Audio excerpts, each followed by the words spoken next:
בחודש ספטמבר ברומניה.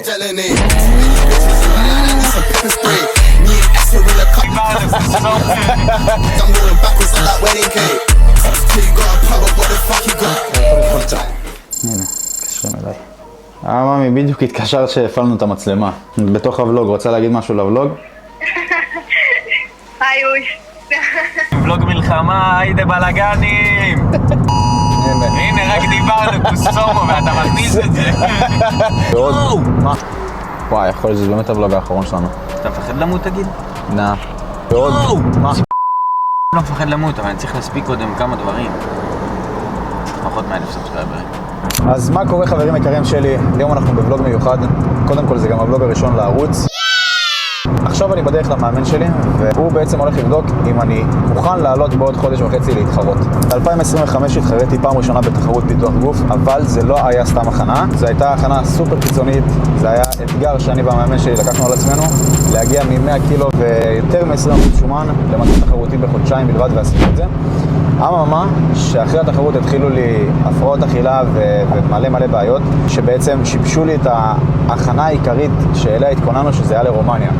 ולא הצלחתי. לקח לי המון זמן להתאושש, ועכשיו אנחנו כאן, אחרי שנה, ובעצם אני כבר חודש בהכנה ניסיונית, נקרא לזה ככה, ולראות בעצם אם אני התאוששתי כמו שצריך מההכנה, כי היה לנו כבר מספר ניסיונות שניסינו לחזור, ועדיין זה לא צלח.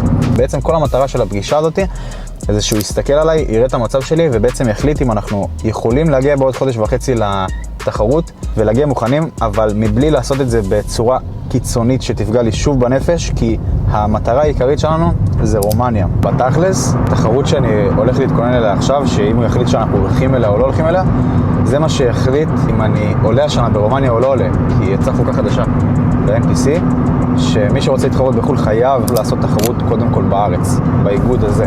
אז בעצם אם אני מפספס את התחרות באיגוד הזה, שזה עוד חודש וחצי, אין לי את האפשרות בכלל לעלות ברומניה, אז עבדתי מאוד קשה בחודש הזה כדי להביא שייפ טוב, שהוא יוכל לראות שאני במצב מספיק טוב כדי לעשות את ההכנה הזאת. וזהו, בוא נראה מה הוא יגיד, אני הורדות ליד ביצים.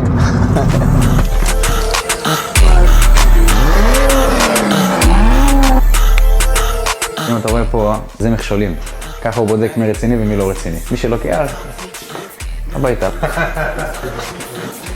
אני פרד חולצה.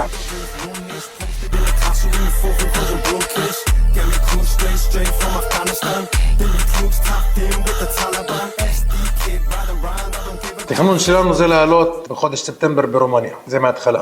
ושכחנו משהו חשוב, שעכשיו מחדש אתה צריך לעלות באיגוד NPC בארץ. למרות שזה לא היה בתכנון, אבל עכשיו אנחנו צריכים להתכונן לאיגוד NPC בו בארץ. פעם שעברה עשינו את ההכנה בלחץ. זה היה לא קל, ולא התכוונו בכלל לעשות עוד פעם אותו דבר. אבל אין מה לעשות, זה החוק החדש, ואנחנו נכנסים עוד פעם לאותו לחץ. 6.5 שבועות להיות מוכנים לבמה. גם אנחנו עושים שינוי בתפריט, נעשה אימון, תראה את המצב אחרי באמפ, איך אתה נראה.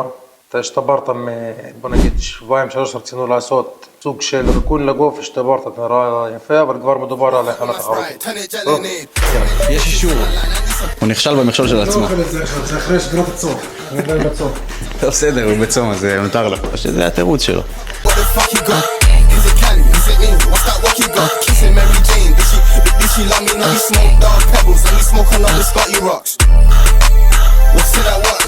טוב, עוד סט אחד אחרון לאימון, ואז אנחנו ניכנס לעשות קצת פוזינג, ובסיום נור אמר שיש לו הפתעה בשבילי. אז אני מאוד אוהב את ההפתעות של נור. אז נחכה לסיום, ונראה מה ההפתעה.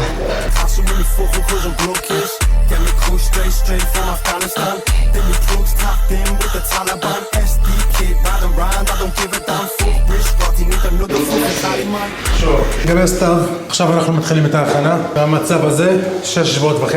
עוד 4 שבועות, שזה חודש, אנחנו צריכים לראות כמעט מוכנים, והוא צריך להיות חזק בשביל זה.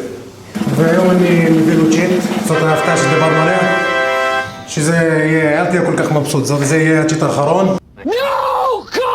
חודש וחצי, חודשיים כמעט. אנחנו הגענו עכשיו למדבר, צ'יט אחרון, עד התחרות. קואוץ', יש לך כמה מילים להגיד? רוצה להגיד לו, שיהנה בינתיים בהמבורגר הזה, יש לו 6 שבועות, לא טעם בכלל את הטעם הטוב. בינתיים תהנה באוכל אחי, ותתראה אתה והמיטבר בעוד חודש וחצי, בעזרת השם. זה עכשיו ליהנות מכל ביס.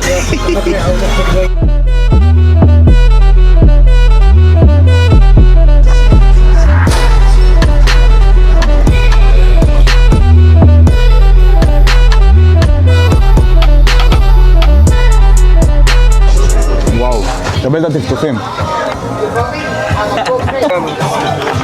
וואו, אחי. וואו. יאללה, ביי. מה אתה ביי? תיכנס. תיכנס. לאן? לפה, לאוטו, מה? לאן? זה האוטו שלך? כן. סמי. זה אם תעשו סאב, אם באמת תתמכו. אנחנו בעזרת השם גם נגיע לזה. בינתיים נשאר עם היפיופה שלי הקטנה, החמודה. שתדע לך שהיא מביאה ביצועים.